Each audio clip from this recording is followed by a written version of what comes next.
Ladies and gentlemen, I'm going to show you something that is so confusing that I was talking about this for such a long time. And don't look at my glasses, it's just broke. But I just realized that the whole idea of what is happening in the world, it's breaking up. Remember, it's not about the left or the right. Just find your middle point and make your own conclusion. Hey, remember to like, subscribe, click, comment.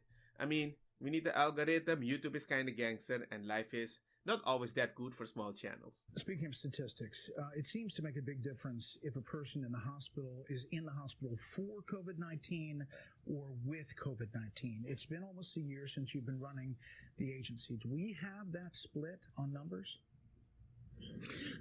What I will say is it differs by each variant. So some variants, first of all, we're doing screening of in many hospitals of everybody who's walking in the door. What we're seeing with the Omicron variant is that it tends to be milder person by person, but given how large the numbers are, that we're seeing more and more cases come into the hospital. In some hospitals that we've talked to, up to 40% of the patients who are coming in with COVID are coming in not because they're sick with COVID, but because they're coming in with something else and have had COVID or the Omicron variant detected. Right. But I guess, do you know how many of the 836,000 deaths in the U.S. linked to COVID are from COVID, or how many are with COVID, but they had other comorbidities? Do you have that breakdown? Yes, of course. With Omicron, we're following that very carefully. Our death registry, of course, takes a few weeks to collect. And of course, Omicron has just been with us for a few weeks, but those data will be forthcoming. Look, man, I'm not gonna say anything because I love my channel.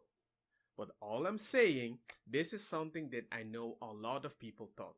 And I'm going to say an anecdotal experience. I have a video over here. Look at this. Beautiful, right?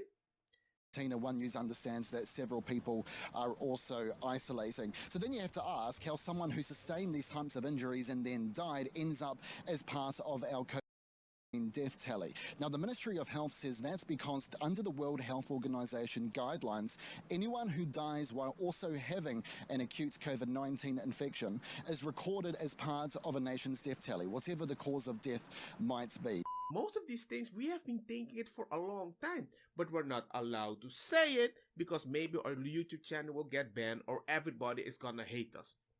Because I'm in a very left-wing Discord, like Destiny. I can see all these people that in the beginning were like very lockdown. They all start to break up a little like, hey man, I'm not saying that I'm not still locked down, but it's not consistent. Public, recognizing the CDC has turned into a punchline. It is so sad, but it's true. The CDC has turned into a punchline. Watch. All of this mixed messages or new messages has led to a meme on social media poking fun at the CDC's advice, people letting off steam, of course. But is there a larger credibility problem with your agency right now? And the answer is yes. There's a huge credibility crisis for the CDC. And Oliver, to your point, it just causes people, if they hear all these mixed messages and all this confusion and it's all too complicated, they just move on and ignore it. Imagine CNN, one of the most disingenuous places that bring news, right now is roasting CDC. I'm like, what's happening with this roast?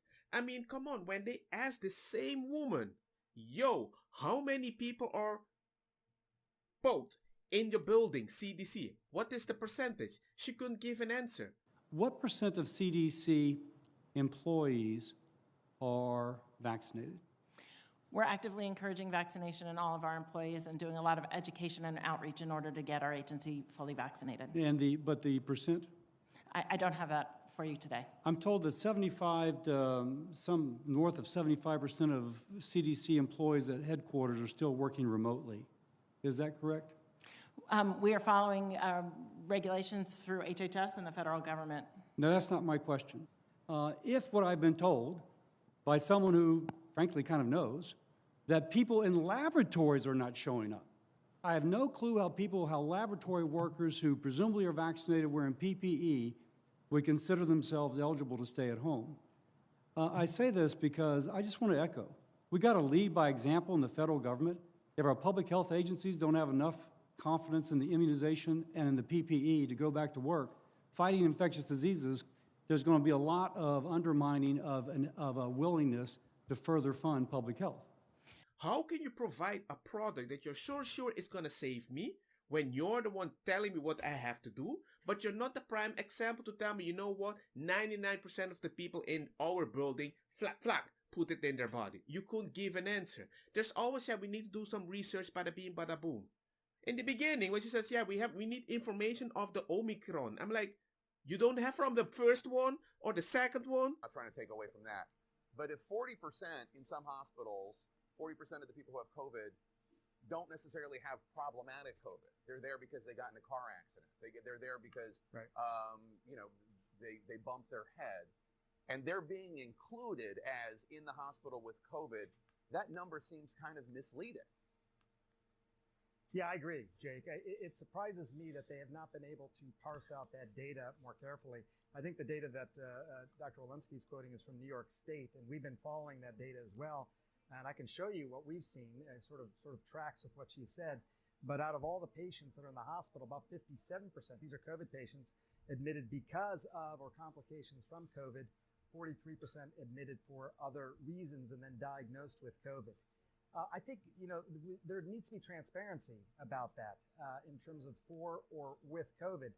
The only thing I will tell you, Jake, again, working in the hospital, is that at the time someone is then diagnosed with COVID, even if they didn't come in for that reason, it does take up a lot of resources then in terms of infection protocols, personal protective equipment, more testing, all that kind of stuff. So even though that may not have been the initial impetus to bring him in the hospital, it just requires a lot of energy and resources on behalf of the hospital staff and the testing and all that sort of stuff. So we need to get better about being able to see this data. New York State, I think, is one of the few states that's presenting it that way for or with COVID, but other states should follow suit. The American Health Association says they have a hard time sort of separating out that data, but clearly New York State's been able to do it. Other states should do it as well. Yeah, we're 2 years into this, and we need the clearest picture possible. If somebody's in the hospital with a broken leg and they also have asymptomatic COVID, that should not be counted as hospitalized with COVID. Fauci admitted it also. Look, Fauci admitted it. But the other important thing is that if you look at the children who are hospitalized, many of them are hospitalized with COVID as opposed to because of COVID. And what we mean by that, if a child goes in the hospital, they automatically get tested for COVID, and they get counted as a COVID hospitalized individual, when in fact they may go in for a broken leg or appendicitis or something like that. So it's overcounting the number of children who are, quote, hospitalized with COVID as opposed to because of COVID. YouTube, don't tell me I'm making this up. I'm just showing something that I see online, and I'm just adding commentary. I know the vaccines work in their way, right? I agree with it. I got 2 shots, life is Gucci. But I just think the number is kind of disingenuous the way they're representing it, which applies fear into everybody. And slowly the smoke is going away, and now that people notice that you can't lie about it, suddenly they have a different opinion. This morning, this new study showing just how well vaccines are working to prevent severe illness. Given that, is it time to start rethinking how we're living with this virus, that it's potentially here to stay? Really about this morning. And what the breakdown might actually be. Headlines that we're talking about this morning, this new study showing just how well vaccines are working to prevent severe illness. Given that, is it time to start rethinking how we're living with this virus, that it's potentially here to stay? Really important study, if I may just summarize it. A study of 1.2 million people who were vaccinated between December and October, and demonstrated that severe disease occurred in about 0.015% of the people who were received their primary series, and death in 0.003% of those people. The overwhelming number of deaths, over 75%, occurred in people who had at least 4 comorbidities. So really these are people who were unwell to begin with. And yes, really encouraging news in the context of Omicron. This means not only just to get your primary series, but to get your booster series. And yes, we're we're really encouraged by these results. If somebody has like 4 comorbidities or something like that, dude, I know you are very. Hey, you're not lucky. Okay, you have a body that sucks at that moment, and anything you might get can trigger something worse in your body, right? We all can agree about that, and I know for those people it's important. But the amount of people that are not at that level and they survive and they just visit the hospital, oh, you have it too. Oh, we have to put it that you have been kind of hospitalized or something like that. I think what just bothers me the most, it's like it became a way that a country is just doing something to be like, hey, look at me. I'm doing the best I can to stop this thing. Give me moral points, give me money, give me hotels that people are gonna get locked in before they can travel again or something like that. It just felt weird.